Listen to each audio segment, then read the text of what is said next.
Assis au bord du caniveau, menton posé sur les genoux, mon regard pensif frôle l'eau, sans attention pour ses remous, ses remous. Sans crier gare, quelques questions s'insinuent sans invitation. Où va-t-elle, vers quels horizons? Sans itinéraire ni raison, ni raison. Un bateau en papier plié suit son court tanguant ballotté.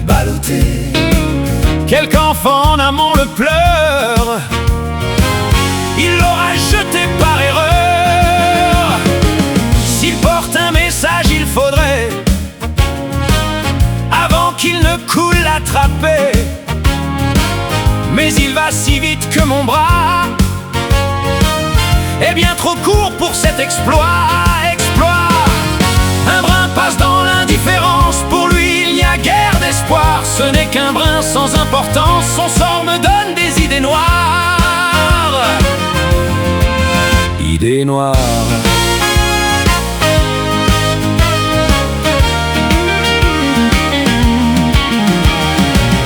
Dans l'eau, le reflet d'une fille, sa culotte est couleur coquille.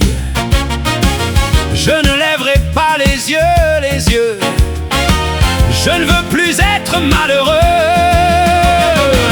Un gamin chaussé de galoches, dans un fracas d'éclats approche.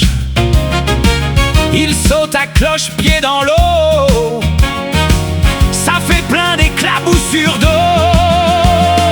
Il chante un air bête à tue-tête, une chanson parlant de Gavroche.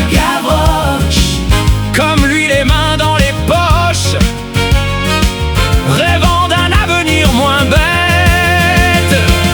Il y est question de ruisseaux, de guerre civile et de Rousseau, de soldatesque et de Voltaire. Rousseau-Voltaire se retrouvant le nez par terre.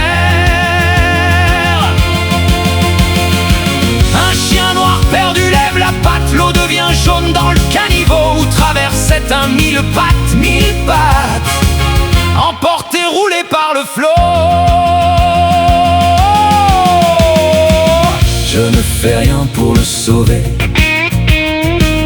pas question d'y mettre les mains. Aucune envie de patauger. Je sais, je ne suis pas un saint.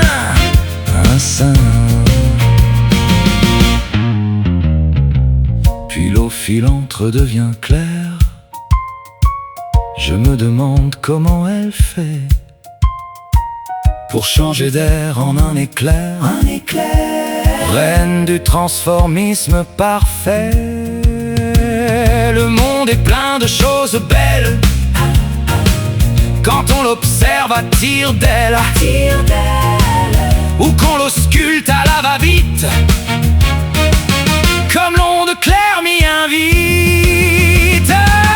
Il y a tout un microcosme à étudier au microscope, à scruter comme un macrocosme, servant de kaléidoscope.